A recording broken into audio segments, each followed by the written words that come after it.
प्यारे बच्चों, कैसे हैं आप सब। आशा करती हूँ आप सब अच्छे होंगे, स्वस्थ होंगे। स्वागत है आपका इस कक्षा में। आइए आज हम पढ़ते हैं हिंदी व्याकरण का पाठ 4, विविध प्रकार के शब्द। शब्द अनेक प्रकार के होते हैं, यहाँ उनका विवरण व उदाहरण दिए जा रहे हैं। उन्हें ध्यानपूर्वक पढ़कर समझने का प्रयास कीजिए। सबसे पहले है विलोम शब्द। एक दूसरे का विपरीत अर्थ बताने वाले शब्द विलोम या विपरीतार्थक शब्द कहलाते हैं। जैसे फूल, कांटा, प्रसन्न, अप्रसन्न यानी कि दुख। कुछ अन्य विलोम शब्द भी चलिए पढ़ते हैं। आरंभ, अंत, पुरस्कार, दंड, जय, पराजय। महंगा, सस्ता, देश विदेश, प्रसन्न, अप्रसन्न। चल, अचल, निंदा, स्तुति, प्रातः, साय, विद्वान, मूर्ख, सफाई, गंदगी, उपकार, अप। चंचल, स्थिर, रक्षक, भक्षक, आना जाना, उदय, अस्त, धनवान, निर्धन, आशा, निराशा। एकार्थक प्रतीत होने वाले शब्द। कभी कभी दो शब्द ऊपरी तौर पर समान अर्थ वाले प्रतीत होते हैं, किंतु उनमें सूक्ष्म अंतर होता है। दिए गए उदाहरणों को पढ़कर इन्हें समझिए। एकार्थक प्रतीत होने वाले शब्दों में आए कृपा, अपने से कमजोर की सहायता का भाव, ठीक है, और दया, मुसीबत में पड़े किसी व्यक्ति का कष्ट हरने की भावना।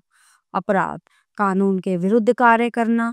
पाप, धार्मिक नियमों के विरुद्ध कार्य करना। खेद, किसी गलती या त्रुटि का पश्चाताप। दुख, सामान्य कष्ट या पीड़ा। उत्साह, काम करने की उमंग, साहस, कठिनाइयों या मुसीबतों का सामना करने का भाव। आवश्यक, जिसकी जरूरत हो, अनिवार्य, जिसके बिना कार्य संभव न हो। पत्नी, किसी पुरुष की विवाहिता स्त्री। महिला, सामान्य स्त्री।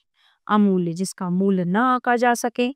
बहुमूल्य, बहुत कीमती। खोज, किसी खोज, खोई या छिपी वस्तु की तलाश। आविष्कार, किसी नई वस्तु का बनाना। इच्छा, किसी चीज को प्राप्त करने की सहज कामना। लालसा, वस्तु को पाने व हर स्थिति में अपने पास रखने की तीव्र कामना। ईर्ष्या, किसी की उन्नति से जलन। द्वेष, किसी व्यक्तिगत शत्रुता का भाव। प्रेम, किसी के प्रति लगाव के लिए सामान्य शब्द। प्रणय, पति पत्नी का प्रेम। विवेक, अच्छाई और बुराई या सही गलत का सूक्ष्म बोध। ज्ञान, किसी वस्तु या विषय की जानकारी। आदि, मानसिक दुख जैसे चिंता। व्याधि, शारीरिक कष्ट जैसे ज्वर यानी बुखार।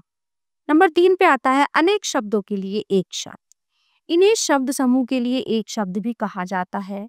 दिए गए उदाहरणों को पढ़िए। पढ़ने वाला पाठक, साथ पढ़ने वाला सहपाठी, दान देने वाला दानी, जो शिकार करता हो शिकारी, जानने की इच्छा जिज्ञासा, छोटा भाई अनुज, जंगल में रहने वाला जंगली, जिस बालक के माता पिता न हो, अनाथ, सप्ताह में महीने में एक बार होने वाला मासिक,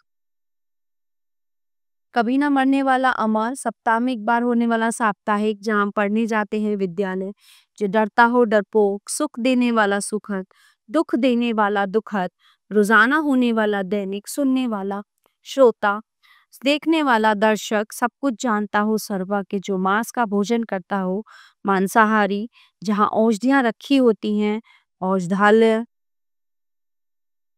दूसरे देश से आने वाली वस्तु विदेशी, व्यापार करने वाला व्यापारी, नाव को खेने वाला नाविक, नगर में रहने वाला नागरिक, जो ईश्वर को मानता हो आस्तिक, जो ईश्वर को ना मानता हो नास्तिक, अभी अभी जन्मा हुआ नवजात, जो शिकार करता हो शिकारी, जो कम जानता हो अल्पज्ञ। पति पत्नी का जोड़ा दंपति। अपने देश की वस्तु स्वदेशी, जो कक्षा में पढ़ाते हैं अध्यापक, जो रहता है ग्रामीण, जो अभिनय करता है अभिनेता, जो मिठाई बेचता है हलवाई, जो आज्ञा मानता है आज्ञाकारी, जो परिश्रम करता है परिश्रमी, जो गाना गाता है गायक, जिसमें शक्ति ना हो अशक्त, थोड़ा बोलने वाला अल्पभाषी। ठीक है, तो ये हमने सारे जो है शब्द विचार समझे जाने। प्यारे बच्चों, ये पार्ट यहीं पे समाप्त होता है। आशा करती हूँ आपको अच्छे से समझ आया होगा। मिलते हैं अगली कक्षा में। धन्यवाद।